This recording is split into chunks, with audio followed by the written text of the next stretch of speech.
மோடியின் பதவியேற்பு விழாவில் பங்கேற்பது குறித்து இன்னும் முடிவு செய்யவில்லை என நடிகர் ரஜினிகாந்த் தெரிவித்துள்ளார். இமயமலை பயணத்தை முடித்து சென்னை திரும்பிய நிலையில் அவர் இவ்வாறு கூறினார்.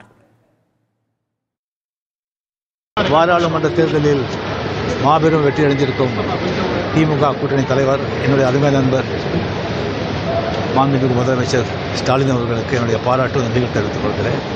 அப்படி என்னுடைய நண்பர் சந்திரபாபு நாயுடு அவர்கள் ஆந்திர பிரதேசத்தில் அமோக பெரிய வெற்றி அடைஞ்சிருக்காங்க. அவருக்கு என்னுடைய பாராட்டுகள், வாழ்த்துக்கள்.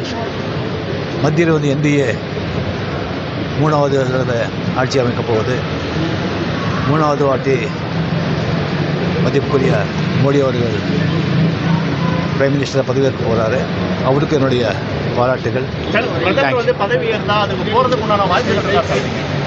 இன்னும் அதை பற்றி முடிவு பண்ணேன்.